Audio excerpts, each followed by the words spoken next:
the first game against Invictus Gaming in this 2-game series, as they did against HellRaisers and VP. But can they finally break the tiebreaker and actually get themselves a series win? Especially against IG, that would be very impressive for Execration and a huge win for their standing in the group stage. I mean, if you can take a game off of teams like IG during the group stage, you're going to be feeling a lot more confident, I think, moving on.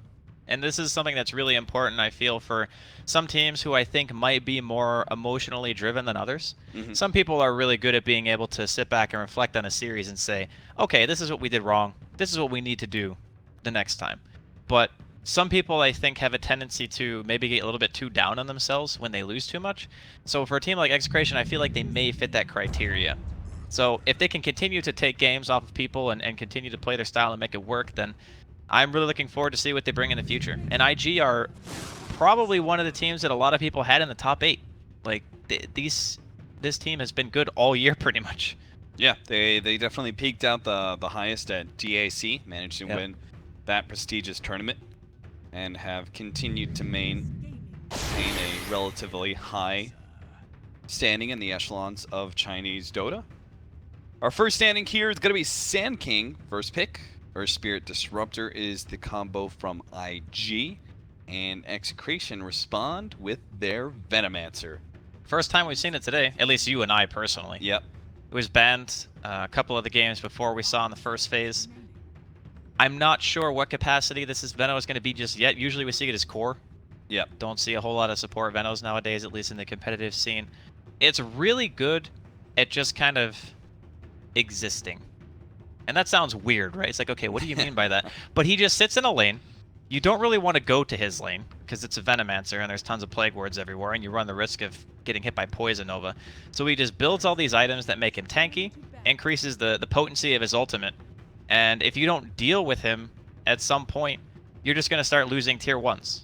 You know, I think EG is probably one of the best examples of teams that use this hero very well. And normally what they'll do is they'll have the hero farm until like level 7, and they'll TP him to another lane and just sit there until the tower's dead. Yep. And you either go there to deal with it, or you lose the tower.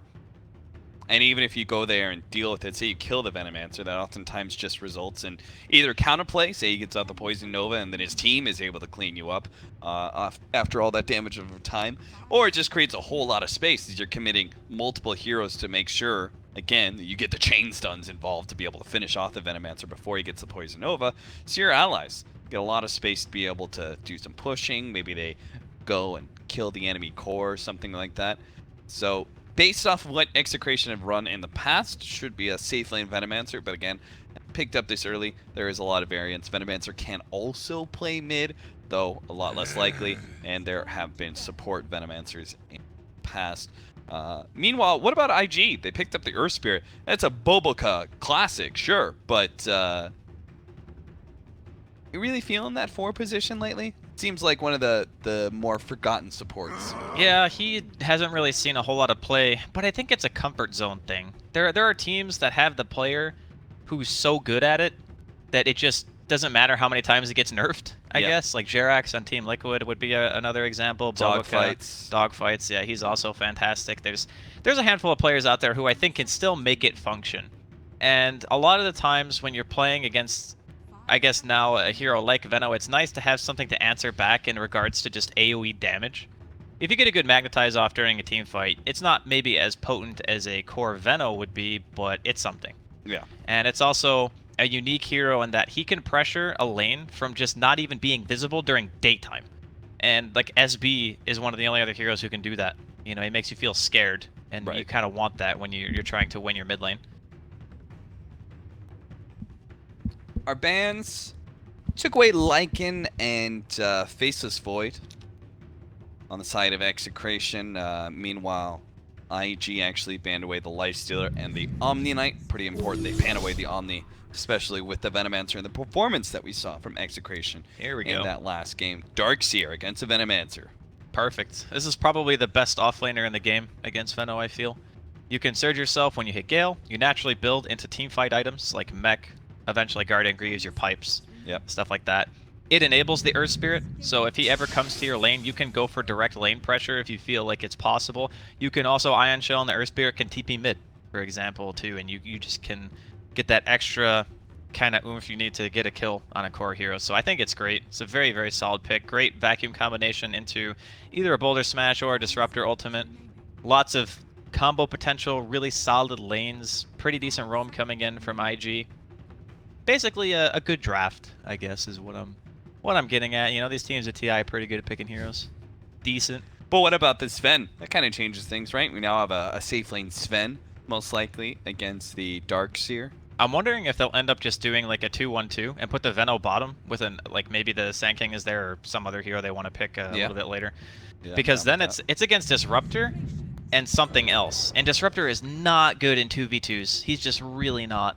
It's so easy to pressure him. Yeah, certainly not. Ember Spirit picked up, who does have a high amount of defense against that damage over time. Magic damage over time, I should say, with the Flame Guard. Oracle instantly picked up in a response, though. Both a good saving hero, say you're trapped inside that Static Storm, need a little help out. Oracle can save you from the magic damage, or maybe just saves you entirely with a false promise, and can also dispel both the Ion Shell in the landing phase, as well as now the Flame Guard. Actually, now that I think about it, does Fortune's End dispel Thunderstrike? Yeah, it does. So then you lose the vision and you can't glimpse. Yeah. It's actually pretty good. I don't know how like much utilization you're going to get out of that, but it's something to think about, right? Yeah, certainly. He's fantastic against their whole team. Fate's Edict. This might be the most valuable Fate's Edict game I've ever seen. It really in a defensive capacity. Oh, I got Searing Chains. Fate's Edict. Oh, you triple remnant me. Fate's Edict. There's Ion Shell, Static Storm, or Magnetize. Fate's Edict. It just stops all their damage. Oracle, not so long ago, was considered one of those garbage supports, but even back then, I would have said Oracle's great pick up there. But Oracle's been seeing a lot more play, seeing a lot more value. I can't really say exactly what the reason is, what really changed about the meta that allowed Oracle to be able to fit in once again, but it seems like he's not the only defensive support that is seeing a little bit of love. Yeah, I kind of like it. I'm in the same thought process as you. A little while ago, I would say this here was probably like bottom 5, just like complete poo-poo. But nowadays, he's seen against Bat Riders and stuff like that. Makes sense because you get the strong dispel. You know, you can save people, so you see him in those situations. But I think more importantly, you see him as like direct lane counters to off lanes that have a tendency to be spell based. So like Darkseer, you can dispel like all of his laning potential with just one spell. Yeah. And then he's just completely useless. And it's always been that way. Like this matchup, I think, is something that they want because of the fact that they can now do a 2-1-2 with those heroes. If they want to put the Veno mid or the Silencer mid, both of them are okay to do that. And then you just guarantee that even though it's only 2 heroes against a Darkseer, where a Darkseer may normally feel pretty good in that lane, against Oracle you're going to feel like, oh god, I can't, I can't do anything. I'm down with this. I'm down with the 2-1-2. I like Silencer mid, Venomancer, Sand King, dual off lane. They're going to be facing against a Troll, though. Troll's really good at being able to deal with Venomancer in the laning phase because you go to range 4, deal with wards pretty well. God, also, look at how cool that Sven set is. That is pretty sick. That is probably my favorite set in the game, like just of all heroes. It just looks darn good. I don't even know what my favorite set would be. Well, I pretty much, I think of it this way. Like when I see a set, I like the whole, I don't know how to explain it. I just like stuff that has good shape to it. And when I look at the Sven set, I just think, like, aesthetically, the shapes are pleasing to my eye. I like spikes. This has been Hat Talk. This has been Hat Talk. Please make sure you... No, I won't say that.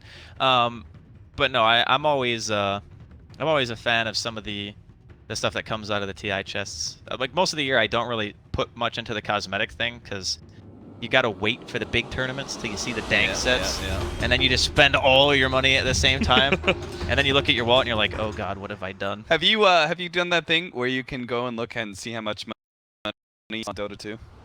I don't know how to do that actually. I will have to show you at some point. Maybe if we have like. I don't know if I want to see that number. Yeah, it feels a little bad. I'll tell you You that. look at it and you're like, well, you obviously spend it incrementally. Yeah. And I've been playing Dota since, like, before cosmetics were even in the game. Mm-hmm. So I'm sure I've spent $1 or $2 here and there. I can tell you, I am about to reach that $1,000. That is impressive. Yeah. The bulk of the money I think I spend is always on compendiums. I don't feel like I spend that much, but it's just been so much time. Yeah. Spent That's Dota. what it is. And before, I had this weird problem where I was in Sweden for a number of years, as you know, and I was trying to buy stuff, but I couldn't because the Steam thing was saying that my account was based in the US, but I was actually in Sweden. Yeah. So for a really long time, I couldn't even buy my own compendium for like 2 years. Yeah, I had that problem when I moved to Germany as well. Yeah, so I had to have people buy compendiums for me. And I felt really bad because I was like, I can't even buy the compendium for the game that I'm going to the tournament to cast for. The truth is, Draskell had no problems whatsoever. He just enjoyed using other people's money. God, you just make me sound like such a bad person. GG. I'm making you sound crafty. Crafty? Yeah. I wish I was crafty. I'm really not a smart person, Cat. And that's why you're my co-caster. There it is. I think they saw that roll in. I don't. How much can you can see like like you can see something, right? Even though we smoked, you have vision of that area. I think you can see the stone drop, but you yeah, can't. The stone drop. You can't see the actual roll, I think. Yeah. Some abilities have that animation or whatever that just doesn't care if you're smoked or not. That sometimes you can see it. Yeah. But I don't think that the roll itself is what is visible in this case. So I'm not sure if they actually spotted that wards the Sand King or not. I don't think so. If they saw it, someone would have probably bought a sentry already if they had the money. I guess everyone... Nobody has the money. Yeah, I was going to say, everyone in Execration actually spent their money. Raging Potato pokes his head out, see what's up at this top lane. There's 3 heroes here, so everyone's just going to chill out on their own bounty runes. A nice peaceful start to what is going to be, I'm sure, quite a tumultuous game number 2 between IG and Execration. With all this weird team fight, you know, you've got Ember Spirit versus Venomancer, you've got like Silencer on one side, but you also have this combination of the Disruptor and Darkseer combo, you know, the vacuum in, the Static Storm Kinetic Field combination. There's a lot of opportunity for big plays on both sides. Execration are actually going to find an early kill here onto Q. Q did not expect this duel lane. He just gets galed up, burrow struck, and there goes your first blood. Well, I'm happy to say this is how they laned it. I felt like, on paper, this is probably the strongest pairings they could do. And I'm really curious to see how much XXS can get out of his lane. Could be a little bit of a struggle. Not even bothering to dispel the level 1 Ion Shell. Probably just doesn't care about how much damage it deals. Nothing feels better than getting harassed. Oh, there we go. Get in the Sentry and eating with the shared Tango that first Observer Ward. Oh yeah, OP Value, gets baby. it in the mid lane. That's the dream. Yeah. Or sorry, James, I guess got it. James. And he's really putting the number here on OP with the Glaives of Wisdom. As he gets more levels, it'll get worse and worse. Roll's gonna miss. Yeah, it's gonna miss. James does have the backup of Lumic. In fact, they're getting a lot of damage onto Bobaga. He might just be able to get a couple of right clicks in to finish him off. One. Where's the Glaives of Wisdom, homie? Glaives of Wisdom. All right, healing salves definitely allow Bobaga to live, especially since James doesn't want to miss out on this gigantic creep wave that is underneath the tower. Lumic will eventually catch up to Bobaga. Bobaga going to go for the roll on out. Will be okay. Meanwhile, top lane, Raging Potato actually did get caught. I'm not sure how exactly he gets caught. Looks like just the range slow from burning is enough for them to be able to run down the Venomancer, because you only have Thunderstrike on Disruptor. He did use the Gale as well, so it's not even... He must have been really far out of position in order, I think, to die like that. Does not make much sense to me. But either way, it's one of those games where I feel like IG are going to hit their stride really fast. You want to talk about something that's terrifying? Ion Shelled Ember Spirit. Ooh, the lawnmower. Yeah, that he will just light you up. There is not a whole heck of a lot some of these heroes can do about it. Like Veno, he'll probably die. If there's no Fate's Edict around, pretty much anyone's just gonna get turned into a pile of ashes real quick. And it looks like XXS, even despite having this really tough lane, he's managed to get level 3 before the 3-minute mark. He can make his way back down there as well. Top again, Raging Potato. Q is going to try and get close enough for the kinetic field, but he doesn't manage to throw out the Venomous Gale. Well timed by Raging Potato. Throws the ward down, does see the heroes, gets the slow. It's perfect to protect himself. Are you much of a science lad, Draskell? Much of a what fan? A science lad. Oh, a science lad. Yeah. I don't do much of my own science anymore. I kind of let people do it and then figure out their science afterwards. I was going to ask you, what exactly kind of energy or whatever, what the hell is Ion Shell? What is Ion? I don't actually know. Me neither. I have no idea what it's made out of. I'm going to say it's made out of karate, because that's what he does. Karate. Hand-to-face combat. Nice. It makes sense, right? Yeah. Everyone's got like a chi. I mean, that fits with the Ember Spirit. He puts the power of karate on the Ember Spirit, and he's all fire and karate. Bash. That's what Bash. he's all about. No bash.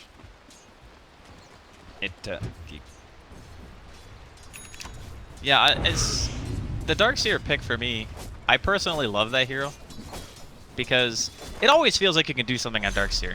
Some offlaners, you have like this poopy lane, and you're like, ugh, I'm just like lane counter or something. You're playing against some, you know how it is, Cap. Somebody picks Juggernaut or Lifestealer, and they think they're like the best player in the world because they have magic immune spells, and you're just sitting there going, I can't actually do anything. No matter how badly this guy plays a lane, I just cannot do anything. Yeah. But Darkseer, you can always do something. Yeah, even in this situation, which is probably one of the poopiest lanes, as you said, for a Darkseer to deal with. You've got a Oracle, you can just Fortune's End off your Ion Shell, and you put a double down, you just use one spell to kill both. So instead, XSS is spending a lot of his time jungling, and is already level 4, encroaching upon level 5 even. This is definitely what you want. As soon as OP hits that level 6 and 7, you get an Ion Shell, you TP to a lane, you kill anyone. Armor is not going to help. Even the Sven is susceptible, I think, to that kind of counter gank. He just gave it to Bobica. These are the combos I love with Ion Shell. And Darkseer gives it to a Spirit Breaker or an Earth Spirit, and they set up for a kill in another lane. But Bobica isn't really seeing his opportunity with his buddy OP not being level 6 and not being in lane either. Kind of missed their timing window there. I think it's a bit more difficult for Earth Spirit nowadays to really utilize the shell that much. XXS. Oh boy. That would have been quite the windfall if Execration just ran over with the smoke and found a 100 HP Darkseer. But they were looking for him. Instead, they're gonna smoke over into mid lane. Here comes the roll-in. Perfect timing for these two supports to show up. They could just get on top of them. Nice. Fortune's End burning them off. Flame Guard, bye-bye. Takes out the Ember Spirits. What a setup from Execration. What a bait by James. That's one of those situations where you kind of look at the map and you're like, oh, my supports are here. And it just happens perfectly. Like the Ember Spirit hits 6 and he's like, I'm going in, boys. And then just instantly gets punished. Speaking of getting punished a little bit. Steal that bounty rune, Lumic. Steal it away. Nando is now level 5. He's feeling pretty tanky, so he can kind of deal with the Ion Shell while the Oracle is away. The Darkseer hopes to be able to play Dota. Bobica comes in with an Invis rune, has an Ion Shell on him. He's going to help clear through this stack, and if any supports come around, or maybe Nando himself show up, he may have an opportunity for initiation. How fast does he notice? That's the question. Yeah, I'm feeling like he kind of maybe already noticed with the stack taking some damage, but Bobica takes a lot of cleave damage there. They're just trying to run him down. Gets the Fortune's End, doesn't actually burn out Bobica. But, that was a win for Execration, right? Nando took most of that CS. Yeah, he went in there and just made sure, you know, even popping God Strength I think at this point is worth it, because XXS hasn't really been showing in lane that much anyway. So if you're not like running all the way over to where his jungle camps are, you're not going to need it to kill him. A little bit of heal on agility treads for the ultimate efficiency. OP challenging James here in the mid lane. Lumic is here to be able to get the stun. Of course, he already has it right now. So away to the neutrals he goes. I think it'll be a little while longer before we really start to see OP making a ton of moves around the map. The Silencer versus Ember matchup is not one we see a ton, but Silencer is just always annoying in the mid lane. You know, max level Curse, you have an Orb. Orb walking is crazy strong in lane.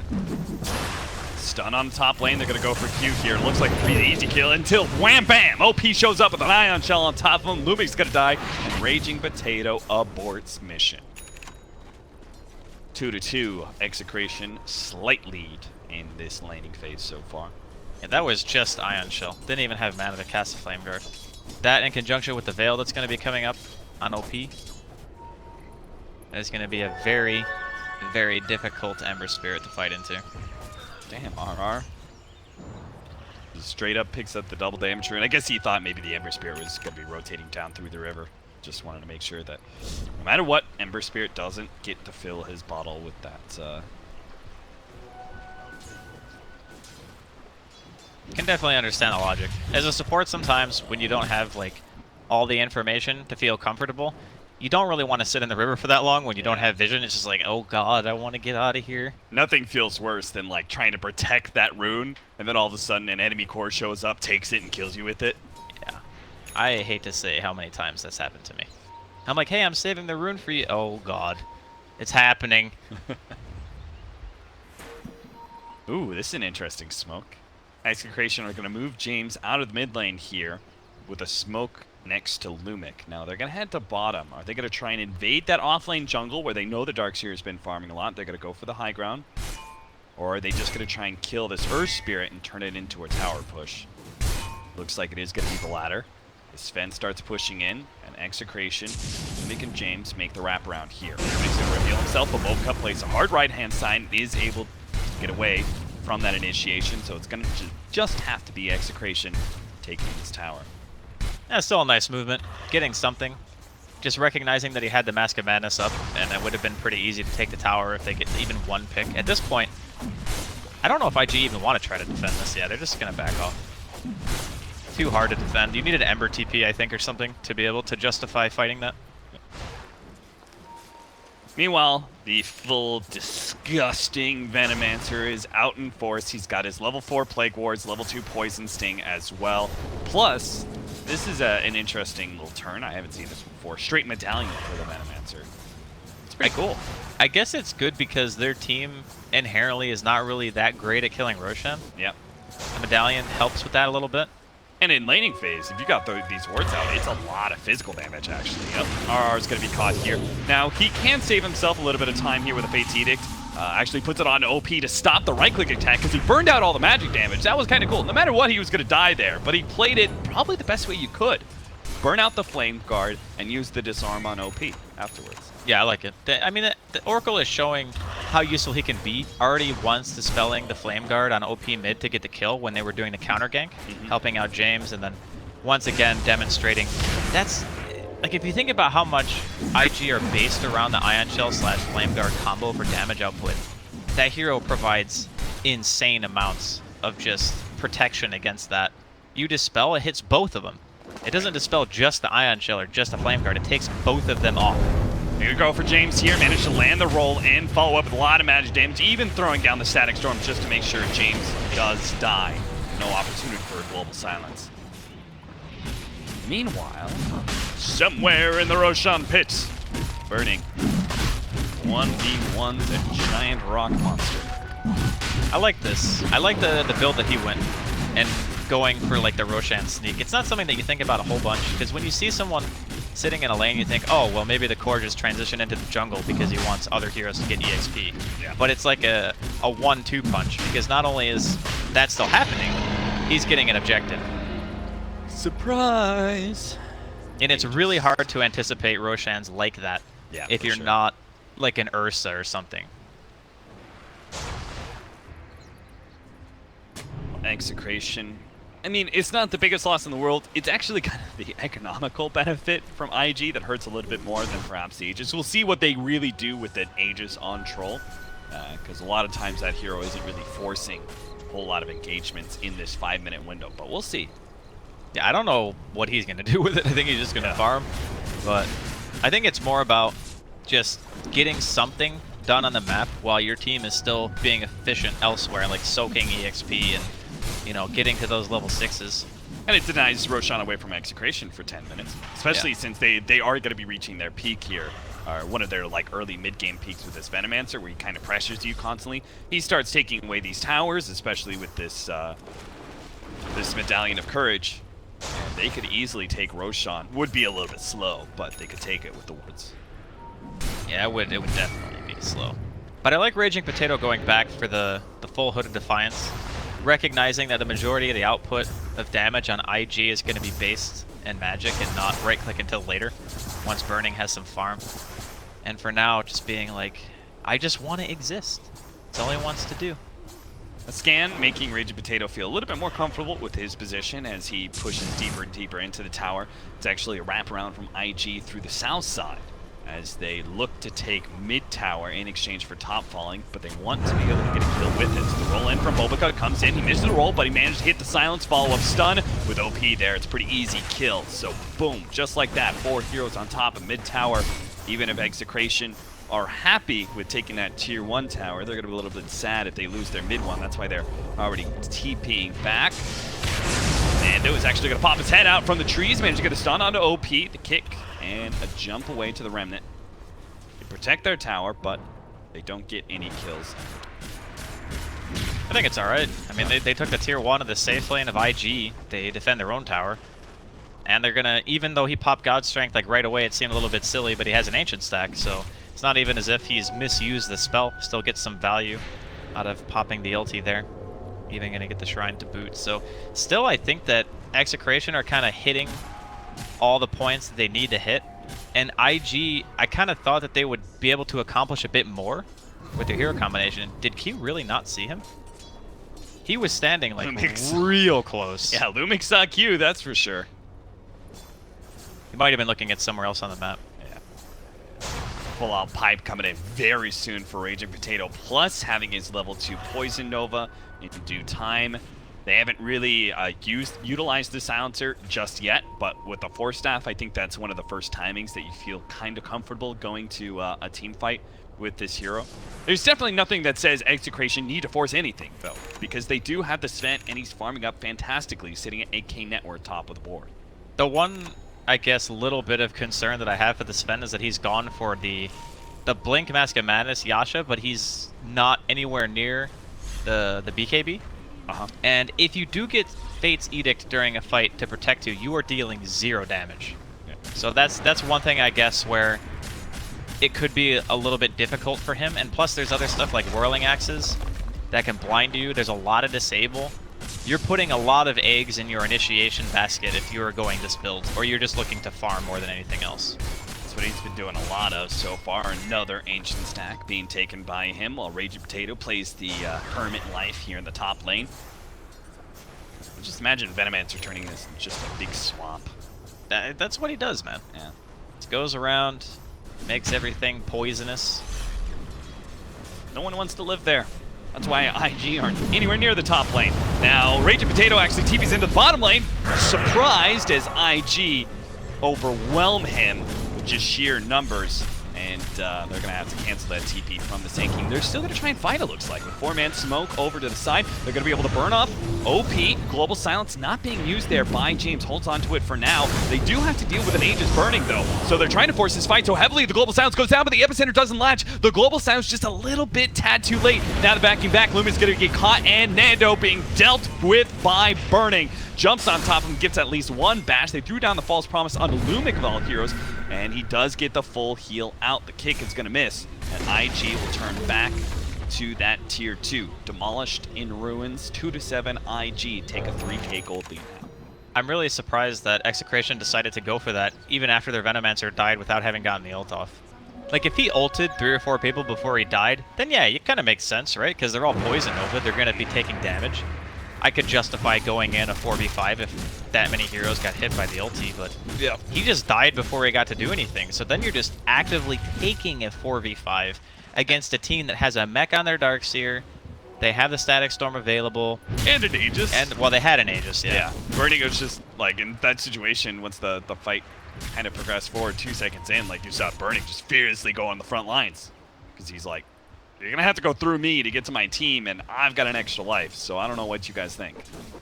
And Nando really just needs the BKB. That's the important part. I mean, sure, popping the False Promise on the Sand King probably didn't help, but at the same time, we talked about it like seconds before the fight broke out, how hard it is for the Sven to hit people if he doesn't have that item in his game. Lumic got caught. Oh man, he's so close to his Blink Dagger too, but he's stuck against an Ion Shell with no mana for Burrow Strike, so great call by IG. No BKB, no Blink Dagger, no way for Execration to fight right now. Yeah, IG aren't messing around this game. And the last game that we watched, it felt a little bit weird. Like maybe IG were kind of out of sorts, not playing the fights as well as you would expect. But this time around, they are all business. They most certainly are. I love the 12% evasion on Darkseer in some of these situations, and this is one of the great ones. Feels so good. I'd say most of the time the cast range just doesn't really feel worth it. Yeah. You really have to have, I think, some sick combinations to go for the cast range. Yeah, if you're getting like the early blink into like some wombo combo, I could see it. Yeah. James chilling out here on the side. It's actually Execration who look a little bit out of sorts here. That last initiative, like forcing the 4 versus 5 is kind of questionable. Oh, forced that blink forward. Q will take the 3 shot. Up at top lane, Rage of Potatoes going to be gone on by OP. Forces, I guess, hoping to be able to force rotations or something. Execration is still going to go for this mid lane push, but they do have the heroes here. Global Sounds goes down. Nando's actually just trying to run away, but Burning's right on top of him. He gets a little bit lucky. He might actually be able to chase down this hero, but James goes for Bobica, unable to take that kill. Disarm onto Burning, but he needs RR. Can't really protect himself unless he's forced to use False Promise. There goes the Nova from Rage of Potato, just clipping XXS, but it might be enough for them to be able to get the kill. Force that forward from James, couple right clicks, gets that one, but now he's going to be slowed down, but Bobica managed to get the roll in. Here comes a kick, and that is it. Or maybe not. Q is going to be able to pull back RR. Rage of Potato's actually going back for his support. Don't do the save a friend syndrome. RR is definitely dead, and Rage of Potato might be as well. He gets the Stormhammer stun from the Sven to be able to help him out, but Burning so damn fast. Here comes the epicenter. They need the stun down. They get it onto Burning just in time. RR is somehow still alive because of the false promise. Burning not gonna be able to let Lumic escape from this one, and neither is Rage of Potato. He hides in the side, puts down a ward best he can, but in the end, Execration, again, questionable on the decision-making of when they should team fight. It feels like they're playing a different lineup. You know, they're playing a lineup that doesn't really want to fight right now until they hit these timings, but they're acting like they can. I feel the same way. Just fighting into the strongest point of IG's draft. Like prior to BKBs, sure, you got the pipe, you got the medallion out on the Venomancer, but again, it's not a 5 versus 5 that we're watching. It's heroes die, and then more of Execration kind of funnel in. And the fight stretches out, and their heroes, they think that they feel strong enough to take these engagements, but it's only going to work if you are together. Yeah. And they haven't really had that one fight where everyone is as 5, and they get a good blink initiation, and the Poison Nova hits more than one hero. Like, think about that. We haven't seen a Poison Nova hit more than one hero in a 21-minute game. Like, yeah. that cannot happen, and you still expect to win these fights. It's 4-12. Invictus Gaming leading a 6K. About the same in experience as well. This Venomancer has gotten a decent amount of farm, but he was the 1v1. It's James who's beginning to fall behind as that mid-silencer. Now he's going back for the Hand of Midas because he desperately needs it. A little bit of a catch-up, and honestly it seems like there's no other way for Execration to win this game early. It's definitely going late, in my mind, if Execration pull out a win. I think there's still an opportunity or two for them to take a mid-game fight, as long as they just coordinate it properly. Yeah. All the fights that I've seen so far this game have been very chaotic. It's always them coming in one at a time, and IG are just the more structured unit. They always are together, they're always getting the proper initiation, saving the people who need to be saved. Tower's gonna get denied here by Raging Potato, but another smoke comes in from IG. They had this idea to wrap deep in through the jungle, even going into the offlane jungle area, but they were delayed. A little bit of detour trying to grab Nando, but he had a pretty quick read of the situation. So many heroes off map. He did not feel comfortable pushing that, so showed himself, blinked to the trees, TP'd out. Those are the kind of really good TP out plays, you know, where you're doing something that's fast enough that you know it's going to force attention from the enemy team, but you're also fast enough to be able to get out when they do make that rotation. Oh, this is really good for Execration. Yeah, Fresh BKB. Haste Rune up with a Poison Nova. They're going to be able to hit multiple heroes there with a BKB onto Nando. He's not going to be stopping until a Bash comes in for Burning, but the Epicenter's there. Yule Scepter actually stops that channel, and Nando's actually getting beaten apart by Burning. He man fights it up and forces the Sven away somehow. They're trying to catch these extra heroes like Bobaka, who is going to be nailed by the Stormhammer, but after the roll in. So they've only taken the Darkseer and the Disruptor when they are hoping to be able to kill at least one more hero. God, that looked like such a good timing for Execration. They had great positioning on the high ground, and Burning just completely stopped Nando from doing anything. They got their BKBs at the same time. So as soon as he goes in, Burning pops his own BKB, just starts hitting away, gets 2 bashes, stops Nando from doing anything during his BKB duration, and just casually walks it off. That is so unfortunate. The amount of damage he did Nando pop Warcry in that fight? I think he had the medallion used on him by Raging Potato. I think he probably Warcried when he jumped in originally, but I think it probably wore off during Burning's onslaught of right clicks. Yeah, because I was very surprised at how much damage he was taking, because Mask of Madness may decrease your armor, but Warcry more than makes up for it. Right. So I was very surprised when it's the Sven forced away from the Troll at this point in the game. Well, maybe next time Execration can get the jump into a different hero that's a little bit easier to take down than XXS. Like Guardian Grease Darkseer is not what I would call an easy target. Boka, self-heals. Looks like he's trying to slow down Nando. Now, he knows there's no way he's going to be able to get this kill by himself, but if he can stall Nando enough for Bernie to get here, he might be able to get him. He actually throws down the ultimate just at a hope at being able to stop the blink, but the BKB protecting against that magic damage does allow Nando to get to the trees. Honestly, making him pop a BKB is still way worth it. Yes. Like, I will commit a Magnetize to making that Sven pop BKB every day of the week. Because the later the game goes, Sven, without a 10-second BKB against this many disables and this much magical damage, ugh, that is not a late game that I want to play. He's not going to be very happy at all.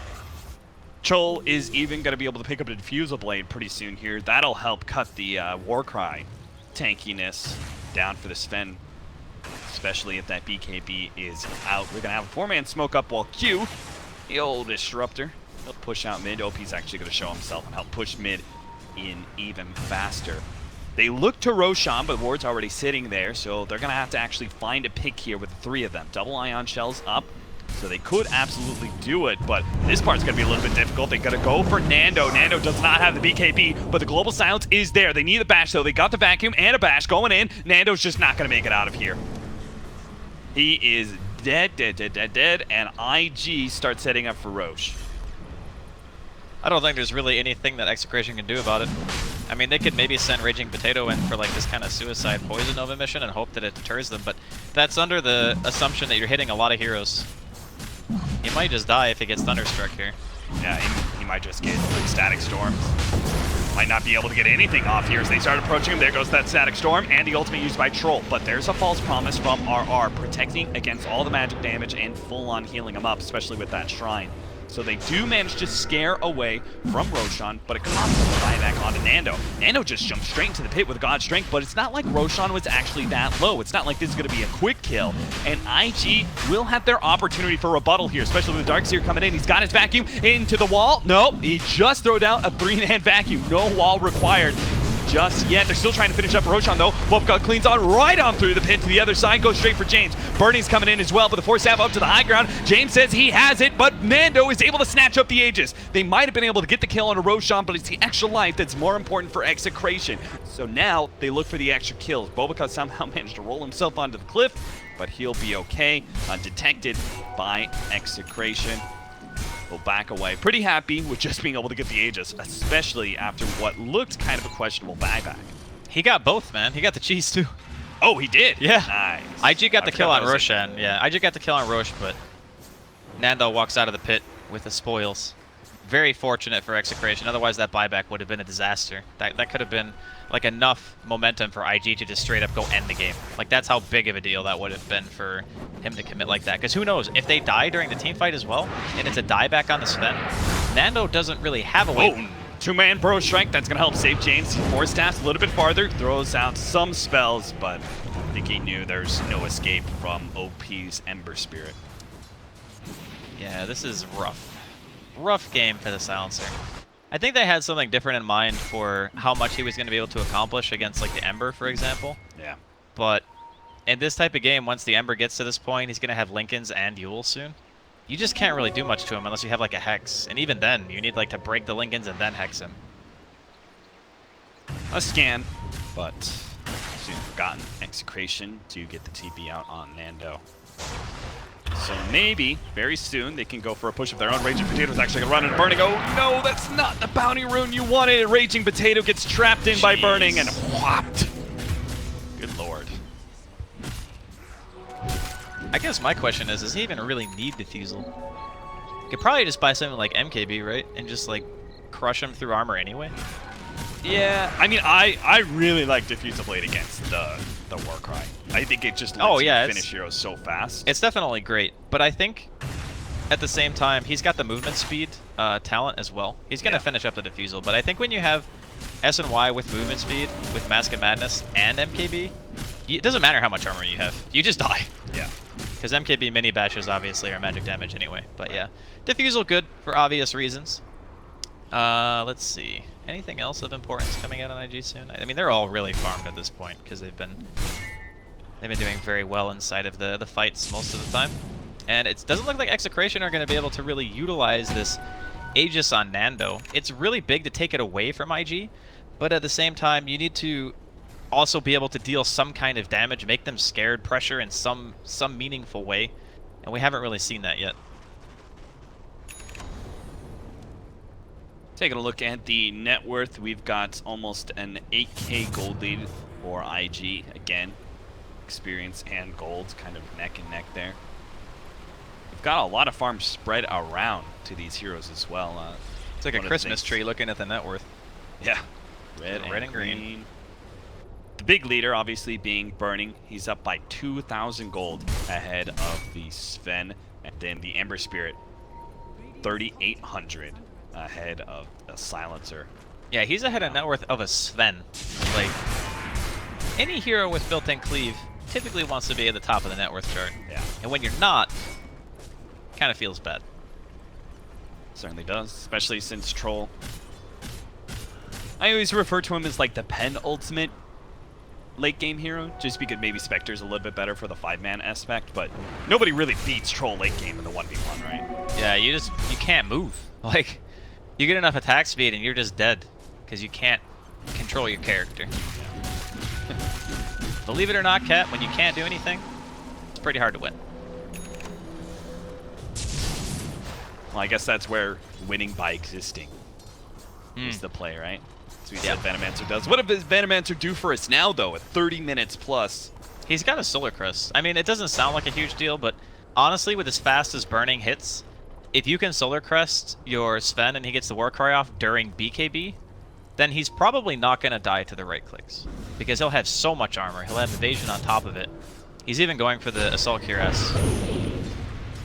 And they'll have Guardian Greaves pretty soon on the Venomancer as well, which will be an additional source of armor. Yeah. Lower HP. Sven's just always that hero where no matter how far behind you feel, one good God Strength into a couple of autos. It's just a great equalizer, you know? Raging Potato, chase down in the trees. No shenanigans here, Raging Potato. You will die. Gets off the Poison Nova, but Execration are far too far away to actually take advantage of that. I like how IG are feeling so confident that XXS didn't even go for a pipe. He just bought a Force Staff. Yeah. Just kite this Sven around. All be good. All be gravy, baby. 7-16, 32 minutes in. Bulk up, pops out right next to James. Gets the Yule Scepter, though, before James could react. The Storm Hammer will still catch him. And, well, unless Burning can save him with a bash, unable to do so, the man fight begins. And Burning is tearing that ass up. Burning takes down Nando. Gonna go next for James. Gets the Diffusal Blade, slow down a little bit of Hurricane back action, but it won't make a damn difference, James. You're dead, and Execration have lost 3 just to kill an Earth Spirit, or 2 rather. That was a very unfortunate situation there for Execration, like losing Raging Potato on one side of the map. So obviously your other 2 heroes feel, you know, a little bit safer. Okay, they just killed this guy with like 4 heroes bottom. What could possibly go? Oh, okay, we're dead anyway. What does the Silencer do to become a core again? Because, dude, I don't know. I really don't know. He doesn't really do anything. It seemed like really good in the lane. And then the longer the game goes, he needs someone to hold people still for an extended period of time. And he also needs a lot of protection. during the fights, because he's not naturally mobile, right? He's just kind of like, he's a worse sniper. That's how I would describe Silencer in this game. But he can't stay as far away from the team fights as a sniper can. And his big game changer, which is Global Silence, we haven't really seen used successfully. You know, there was that one fight at bottom lane where he used it after the Epicenter got cancelled. Okay, and there's an Oracle dead. Yeah, RR was just a little bit too far out. He got the Static Storm treatment and Magnetize as well. Lucky about to get the full magic damage, has the Maelstrom up. Yeah, this is getting a little bit out of hand. Yeah, Butterfly burning is going to make things real difficult for Nando. As if it wasn't already difficult enough.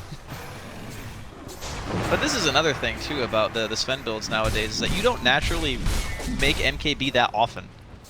Because you fill your inventory with this other stuff. You have your Mask of Madness, your Blink Dagger, all these mid-range cost items. And then you have to start replacing stuff. And because you replace one of the earlier items that you buy normally, like a Mask of Madness or whatever, you lose a ton of attack speed. So even though you're getting True Strike, you're sacrificing a ton of, I guess, theoretical DPS by losing that amount of attack speed. And it just feels really awkward to transition out of it. The Assault Cuirass is finished. So that is a very big boost in both offense and defense for him against the Troll. Don't think it's still enough for him to actually stand toe-to-toe, especially with Burning picking up that Butterfly. No one toe-to-toes that hero with these items. Like, you need like a Chronosphere or something to kill him. Like something that locks him down for an extended period. So they gotta find a way to just be able to kite him around, but that only happens if they get the initiation, if they actually get that initial stun on the Troll and hopefully a couple other heroes before the BKBs are used. I mean, you could just be Moogie from earlier and just never miss. That's true. Like just a whole game and never missed a single attack. Didn't even need an MKB. But how do you do that, Draskell? You just believe in yourself really hard? You gotta hard? be way better than we are at Dota. Like, way better. I am so skilled at Dota that I beat out the RNG system. I will never be that player. Oh, they hit the scan. They're going straight in. Yeah, Bobica's just going to roll on out because he has the ult scepter to be able to set up his team for the kill. BKB is actually going to be popped by Burning just to ensure that he actually gets the kill without interruption. And Nando's actually slowed down here mid lane by the Ember Spirit, but nothing's going to come of it. Those types of BKBs, I think, are worth it when you just have so little information. Like, they have one ward on the, or I guess two now, they just placed another one. But the one inside the jungle doesn't really see anything when they jump to Raging Potato. Yeah. So Burning pops the BKB in anticipation of, okay, maybe they're here and they're going to help him. Yeah, if he gets burrow struck and the rest of his team gets global silenced, then who knows what happens from there. Yeah. Now Execration just kind of wandering around, trying to get whatever kind of farm they can off the map. Nando is going to be going for the MKB choice. He kind of has to. James is going for the Scythe of Ice. And Roshan is just going to get eaten alive here by Burning and crew. Cheese number 2. They even have the Solar Crest. Yeah, they don't even need it. So that'll be the Aegis. And, oh, he broke apart the Mask of Madness for Butterfly. Yep. Did not notice that. Yep. That's why the item is so OP. No recipe, can disassemble. Can go Satanic Butterfly late game. And the push begins from Invictus Gaming. Should be an uncontested Tier 2 demolishing. And that's the last outer tower of Execrations. So very rapidly, Invictus Gaming are going to start closing off this map. Next step is taking that Tier 3, backing up, killing the shrines. And then the ultimate high ground put. That's one thing I suppose you could say about IG's lineup that it's not amazing at is physically hitting the Tier 3. But when you are as far ahead as they are, even a bad team at hitting towers can still hit the tower. Just troll. Do the business, even if every one of his allies can't, because he's 5,000 ahead of the Sven. Yeah, he's freaking rich. That is one full item. He's also about to hit 25. Yeah, that's a great pickup. Whirling Axes, do you go for that here? Yeah, I think so. I think the biggest threat you always are under is the Sven. So if you can, like, permanently, well, not permanently, but close to permanently have that debuff on, it's really, really good. And if you need the extra magic resistance, you just yell at your Darkseer to buy a pipe, since he doesn't have one yet. That is the talent he chooses. I think there's very few games where the magic resistance is better than the Whirling Axe cooldown. Because it's not even just about like the ability to man fight, it's also about you being able to push the wave faster. Because Troll he's not the best wave clear hero. So having the 5-second cooldown Whirling Axes is really, really beneficial for that. Yeah, absolutely. We're getting into some quite late game scenarios here. The way this game is shaping up. IG are either going to close this out with the next push, take a lane of Rax, or maybe even end the game, or Execration's going to hold and we're going to have to look towards super late game. We'll talk about that soon, because right now... Dude, Raging Potato is fearless. Dude, like, he is always in the front, like outside of the base, in the side lane, with no one on the map. Like, this guy, he has never known fear in his life. Yeah, they saw the troll and they just kind of like... We're daring him to go on the Venomancer right here. I mean, he has a Force Staff, so if they did jump him and he was fast enough, he'd be able to force the high ground. But 1600 health goes real fast at this stage in the game. He is not that tanky. Our Spirit attempts an initiation here. Might be able to still get it. Oh, Force Staff still clipped there. RR does have the Glimmer Cape, though. The Force back. Global Silence. Not going to save Lumic, but a Force Staff will. False Promise is actually going to be used there on the Sand King. Just a quick defensive measure. IG are very happy with that engagement. I don't think they used anything important. They're just going to go kill the Shrine, I think. Yeah. Just force... Oh, no, wait. They didn't kill the tier 3. Never mind. Why did I think the Shrine was available? I was like, Drasco, you high? Wait a minute. I don't think they've like touched a tier 3 yet. Yeah, I was... For some reason, I just, like, thought we were in a different patch. Just all the tier 2... Man, what a patch that was. You remember the Baby Knight roster? They're under Cloud9 at that time? Wasn't it old Danish Bears or something? Yeah, yeah. And they would just like, they would pick these lineups and they would just go 5-man systematically. Tier 1, Tier 2, back up. Tier 1, Tier 2, back up. Tier 1, Tier 2, and then, oh, Shrines are open. And then they would just kind of control the game for a while and try to end it. Yeah, Shrines were kind of... If you were losing the game, Shrines were useless back then. Yeah. Because they just bore extra gold for the enemy team because you lost all your tier 2s. Nowadays, though, gotta hit that tier 3 tower.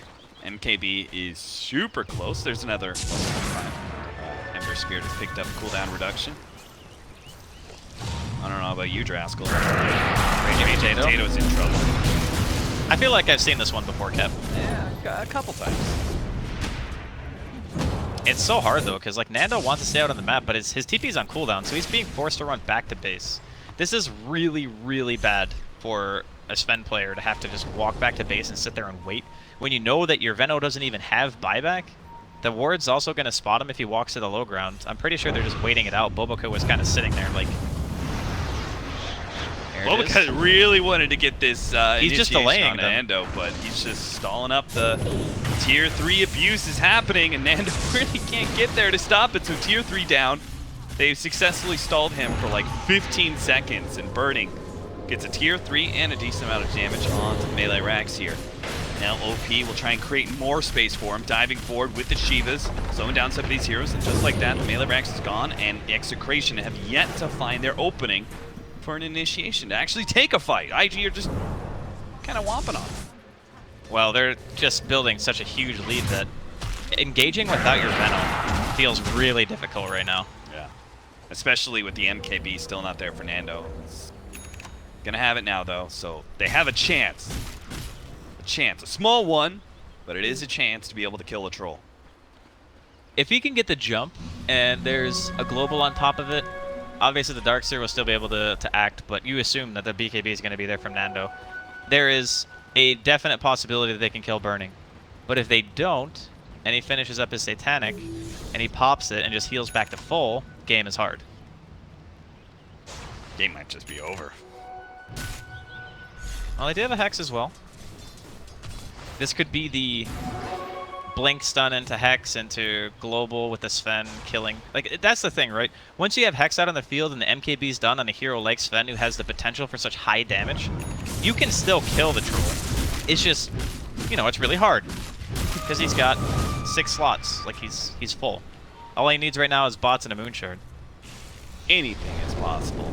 Oh, they're even giving him the cheese. But So he's- IG, look at OP. Every single time, he's just diving forward, trying to stop blinks, trying to stop any form of initiation. They're going to go into Burning now with a Burrow Strike and actually aggressively force staff him in. They're going to be able to get the side device, and Nando's right there, but he managed to get the cheese off. Now he has the opportunity to pop his Satanic, but decides against fighting. IG will back away. God, that was so close. If he didn't have cheese, he was dead. That was such a great play from James. The aggressive force staff, or something. Is that James? No, that wasn't, because he has a Hurricane Pike. Who force staff?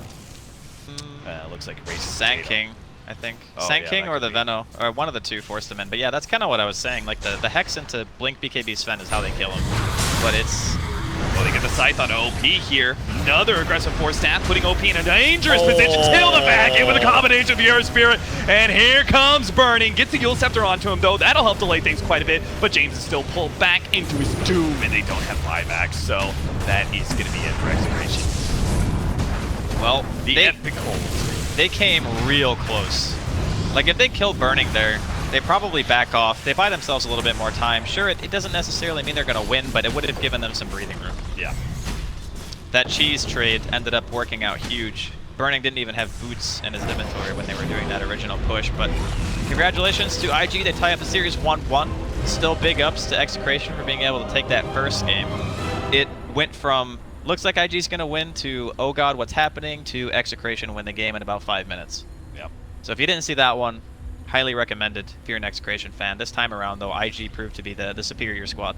Execration, you know that's the third game that they've won in their series where they've won the first game and then lost the second game. It seems like, though, the only time they win is that first game in a series. I mean, hey, as long as you're not bottom of the group, That's all that matters. for now, I mean, you got to be happy with what you can get. So I think that Execration today, they took games off of some really powerful teams. And if nothing else, that has to be some kind of confidence booster, because when you get to that main stage, you got to have confidence in your play style. So our message to Execration: survive. Survive. Be Survive. Venomancer. Exist. Exists. All right, guys, that is it for Stream 3. Draskell and I are going to be wishing you good night. I'm sure there's still some other games going on, though. Be sure to check out all of the TI group stage, because it is ramping up. We still got 2 more